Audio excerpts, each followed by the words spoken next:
umaandar na bus sa Commonwealth Avenue sa lungsod ng Quezon kagabi. Ayon sa driver, karaniwan na raw estilo yan ng mga paserong walang pambayad. Si Oscar Oida, naka-alerto 24. Sugat at bali sa buto ang inabot ng lalaki nito matapos tumalon mula sa isang umaandar na bus sa bahagi ito ng Commonwealth Avenue, Canton Tantasor, Quezon City kagabi. Ayon sa driver ng bus, nakahimpil umano sila sa isang stoplight sa naturang lugar nang bigla umanong pumwesto ang biktima malapit sa may pintuan. Pag-andar ng bus, bigla na lang umanong lumundag pababa ang naturang lalaki. Sabi, wag ka tumalon, matakbo pa. Nagmamadaling tumalon. Ayon sa driver ng bus, di na raw bagong ganitong siste. Karaniwan daw kasi itong estilo ng ilan sa mga paserong ayaw magbayad ng pamasahe. Hindi naman nagbabayad di, sir. Vendors na magmamani. Hindi naman nagbabayad yun eh. Ang biktima naman, agad isinakay sa ambulansya para dalhin sa ospital. Oscar Oida, naka-alerto 24. Dumating na po ngayong gabi sa lungsod ng Bacolod ang labi ni Congressman Iggy Arroyo. Kanina nagkaroon muna ng necrological service sa Kamara, kung saan naging emosyonal pa ang ilang mambabatas. Nakatutok si Jamie Santos. Pasado alas 9 ng umaga nang dumating ang labi ni Congressman Iggy Arroyo sa Batasan Complex. Pagpasok sa compound, naglakad ang pamilya at kaibigan ng kongresista kasunod ng kanyang labi.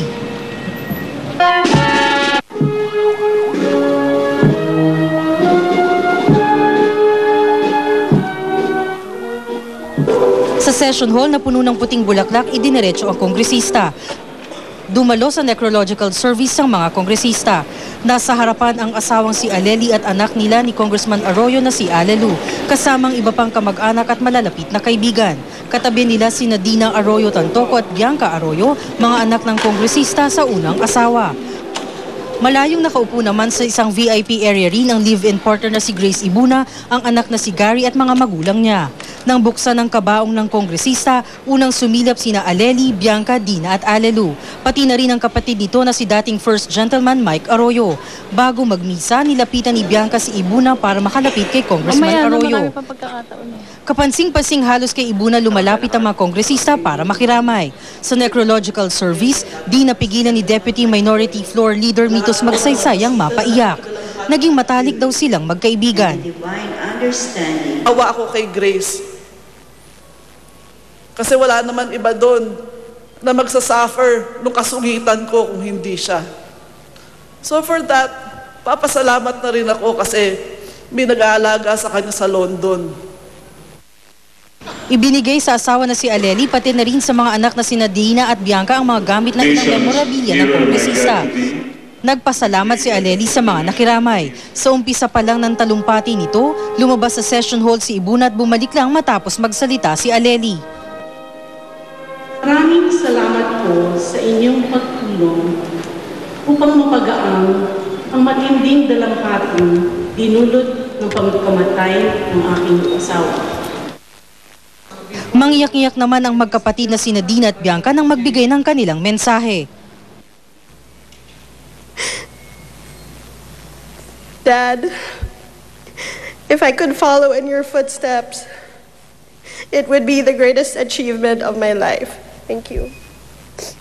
I feel that I owe it to my father to tell everyone how proud I am of him. He taught me a lot. My father taught me a lot of things in life. He taught me a lot about unity as a family, perseverance, humility, generosity, and most importantly, faith. Si Ibuna ang kasama sa paglipad ng labi ng kongresista sa hometown nito sa Bacolod City, Negros Occidental kaninang hapon. Pabalik ito sa March 8 para sa huling gabi ng burol sa Ancestral House sa La Vista, Quezon City bago ilibing sa darating na Biyernes. Pansamantalang si Speaker Belmonte muna ang mangangalaga sa naulilang distrito ni Iggy. Depende pa rin daw kasi sa COMELEC kung magsasagawa ng special election para sa papalit na pwesto ni Iggy sa Kongreso. Jamie Santos, nakatutok, 24 oras. Samantala, isang kalmadong Aleli Arroyo ang nagbigay ng pahayag sa tinatawag na necrological service na yan kanina. At yan ay para nga kay Congressman Iggy Arroyo dun sa Batasan Pambansa. Pero palaban naman si Aleli sa isyu ng pagpunta roon ng ka-live-in o ng partner ni Kongresista Iggy na si Grace Ibuna. Nakatutok si Marisol Abduraman. Sa Necrological Services sa Batasan kanina para kay Congressman Iggy Arroyo.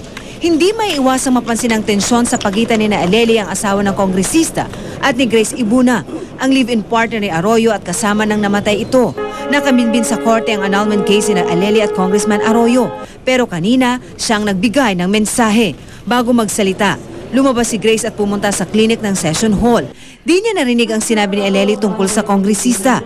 My husband is not only a public servant, but the love of my life. And I will always remember him as a good member of the House. Ang abogado ni Aleli, di raw nagustuhan ang pagdating ni Ibuna. Hindi raw kasi nito nirespeto ang pamilya ni Aleli. Aleli did not go to the airport when the body arrived, out of respect for her. She also did not go to Arlington, also out of respect, not in line with the spirit of the compromise agreement. There was some disrespect there. Sabi ni Aleli, di naman daw niya nakita si Grace, pero malaman ang pananalita nito. Basta masasabi ko lang, iisa lang ho ang asawa. Matipid ang mga pananalita ni Ibuna.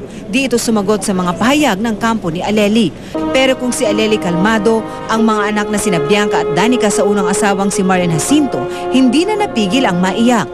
Thank you for a legacy of good memories, love, and especially for making me the strong person I am today. Dad, if I could follow in your footsteps, it would be the greatest achievement of my life. Thank you. Nilino ng magkapatid na Bianca at Danica, wala raw silang pinapanigan kina Aleli at Grace. Sinunod lamang daw nila ang kahilingan ng ama na maiburol sa kanilang ancestral house sa La Vista. Nagpasalamat naman si dating First Gentleman Mike Arroyo sa lahat ng mga dumalaw sa kanyang nakababatang kapatid. We will miss him very much. Marisol Abduraman, Nakatuto, 24 Oras. Susunod, mga residente sa isang bahagi ng Hawaii lumikas dahil sa pagragasa ng lava mula sa bulkan. Exclusive, batang babaeng 2 linggo na umanong nawawala. Bangkay ng natagpuan sa isang sapa.